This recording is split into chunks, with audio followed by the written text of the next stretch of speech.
Please welcome Sarah Wilkinson. Sarah, have I summed up your situation correctly? Maybe you would tell us of your most recent of many brushes with the constabulary. Thank you so much for having me on the show. I'm so sorry that your wife has been so badly affected, because you're right, no one is exempt anymore, and it affects us all in different ways. And hopefully we can all gather together and support each other through these horrible times. Yeah, it was very peculiar to come back from Turkey, who had essentially rescued us, given us medication, doctors, hospitals, full use actually of any hospital department that we wanted. But not only that, they'd put us up in a hotel, they'd sent government officials to make sure we were okay. We had police guards who actually would even just take us to the shops if we asked them to. So yeah, I'm really hesitant to use the word we were treated as heroes. I'm gonna put it in inverted commas, but we were.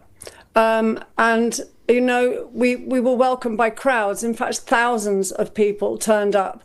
And so we go from that to choosing which flight we wanted to come home on, and I needed to return to surrender for my bail, so I had to discharge myself from hospital in Turkey. I could have stayed there for another 2 weeks and I would have been given all of the treatment that I needed. And there is this question over radiation poisoning, because Ketziot or Negev jail is notoriously known for having being radioactively contaminated, and indeed they checked us with Geiger counters on our way out, well, some of us.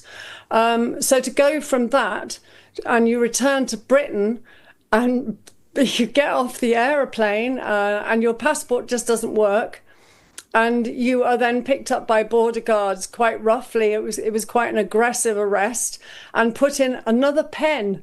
An immigration pen, where there were people desperately trying to get into the country. So, of course, I gave this speech to people saying, why do you want to come to Britain? It's bloody awful here. You know, they arrest British citizens just for returning home. And then suddenly these 9 police plainclothes again, turned up, and it was an extremely aggressive arrest in a very, very public place. This is Heathrow Airport. It's one of the busiest, and it was a very busy time for flights to come in. So it's absolutely full of people, and I don't have anything on except these medical scrubs, which were given to me in the hospital because I'd been so ill. I'd managed to get through 2 sets of clothing. So the hospital had very kindly given me their medical scrubs. So I came back looking like a volunteer doctor, to be honest with you. And I was kind of joking about, I'm quite proud of these medical scrubs. You know, people think I've been a medic in Gaza and I've been doing all this amazing volunteer work, when suddenly I'm being searched. And because I haven't got anything on underneath, because the Israelis have had absolutely every item of underwear that I've probably ever owned, so they're sort of searching me and it's quite obvious that I haven't got anything on underneath, because they're pulling my trousers and they're pulling my top up, and so I'm naked underneath. This is British police. So I was moaning an awful lot about it, and then the handcuffs were attached to me so tightly that it was completely unnecessary. I'm non-violent. I've been on a flotilla to deliver humanitarian aid, so I consider myself as doing something good, not doing something criminal, and I'm being dragged literally because I couldn't walk fast enough for these police, down these stairs and round the backside entrance and down some more stairs into a police van, which is probably half the size of my own toilet. It was tiny, and they wouldn't take the handcuffs off. So then you can't sit back. So as soon as this van set off, you know, I'm being thrown around in this van, and I ended up having to squeeze onto the floor, because otherwise, you know, I was going to end up with a head injury. And that's how Britain treats you. And it's kind of strange. I kind of came from the hullabaloo of Turkey, who had treated me with such respect. We weren't very well after coming out of Israeli custody. Many of us were very, very poorly. Some people had passed out. We were feeling sick and nauseous. We couldn't keep food down, but we were treated with such respect. And to go then straight into the hands of the British police, who treated me as if I had murdered somebody. And then driven all the way, and it's a long way from London to my local police station. They refused to take the handcuffs off, so you can't even sit properly in a car seat. I was transferred to a car sort of halfway, and they refused to take the handcuffs off because I was a danger, and it's astonishing. And I was astonished, and I don't really know what to say about it, apart from the fact I was absolutely shocked. I did know that it was likely that they might arrest me. I thought it might be that they would come on the plane like Richie Medhurst. And because that hadn't happened, I think I sort of relaxed. I didn't say goodbye to my colleagues properly who went through passport control without a problem.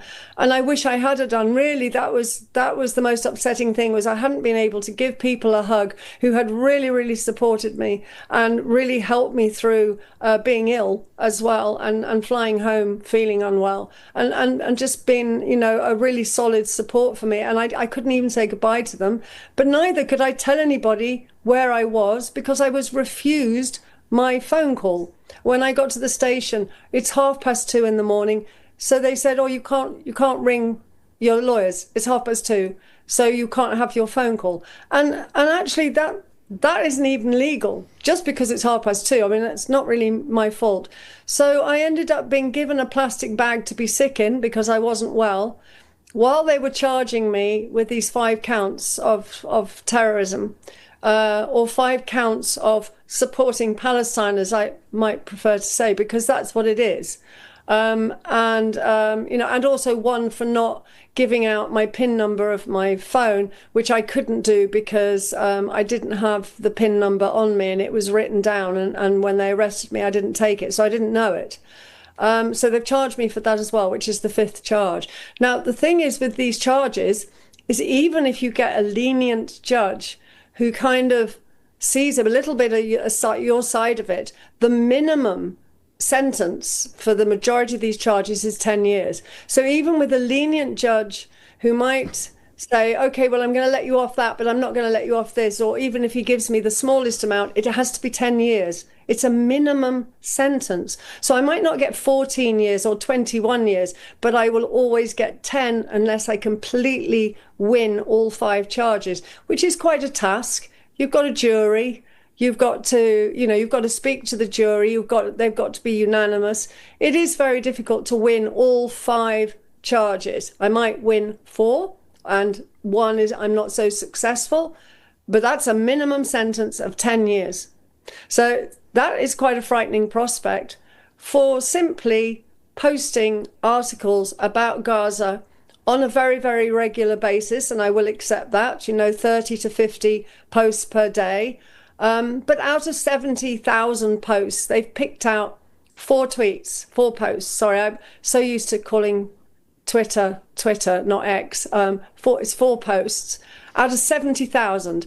And I think that is a bit like saying to a heart surgeon, after 17 hours of successful heart surgery, you yawned once, so we're going to sack you. It's a little bit like that for me, because out of 70,000 tweets, they've managed to pick out 4. And 1 of them is deleted. 1 of them never made it into the public domain, but it's in this open source data. So it's not even available for public viewing, and I deleted it straight away. But I'm even being charged for that one, which nobody has seen at all. It's ridiculous, and it's hard work, and I do understand all the other people that have been arrested, and obviously Dr. Al-Oedin has been arrested recently, and like you say, for elderly people holding up placards. It's ridiculous. And I just hope that one by one, we can all end up being acquitted, and the police will realise they've made a horrendous mistake, or the government will realise they're on the wrong side of history, because that's exactly what this is. I'm pretty nearly speechless, Sarah. to be honest, and I suspect that most of the audience will be too, this is just not the Britain that our forefathers fought for, fought fascism for. This is not the Britain even that existed just a few short years ago, bad though that was in many respects. What you've just described to us is that you're facing potentially decades in prison for tweets. Yeah. Words in the ether. That's called terrorism. Yeah, unspeakable. Yeah. I have relatives who died in the war. Obviously, we all do, fighting fascism, and they'd be turning in their graves if they could see what the country has turned into. And you're right, this is freedom of expression that's under attack. But even it's not even just freedom of expression. I'm reporting the news. The news comes to me via journalists. I often quote the journalists. I do read the articles, obviously. If I think the article's very good, I'll pick out a paragraph from the article as the heading. So it's not often my words. And I will only post something if it is of public interest. So I'm not going to post what I ate for dinner yesterday or what I had for breakfast. I'm going to post what's happening in Gaza. There's a genocide happening. There's hundreds of thousands of Palestinians that are starving to death under a man-made Israeli starvation campaign. And even this ceasefire is a ruse. You know, there was 92 Palestinians per day that was the last count. I think that they said on average are being killed by the Israelis. And now we are in danger of this ceasefire turning back into an incremental genocide where every single day 10 or 12 Palestinian people will be killed, but it's not as noticeable. I report that. Now I'm going to continue reporting it. And you will probably find that by the time I get into court, they will have changed the charges. They will have added new tweets to those charges because I think they realise some of them, well, maybe they're not strong enough. Maybe she might get acquitted from one. They are allowed to arbitrarily change the charges as they go on. So by the time I get into court, those 5 charges could be completely different. They could be completely different tweets altogether. So every single time I post, I put myself in a position where those tweets could be used against me at a future date. They don't have to stick to these charges. They can change them. Now, when in law and order has that been a thing? It's like this secret evidence or, not providing the evidence so you can't defend yourself. I can't really put a case together if by the time I go to court, the posts that they're charging me for are different. So I know I'm continually having to not really work on my case because my case could change. And that is really quite stressful, but that's the point. The point is to create so much stress that you give up on the whole issue of reporting about Gaza. That is what they want. And so I'm just carrying on as I always do, but I'm aware that those 5 charges could become 10 charges as well by the time I get to court. It's completely arbitrary. This terrorism act it's not static.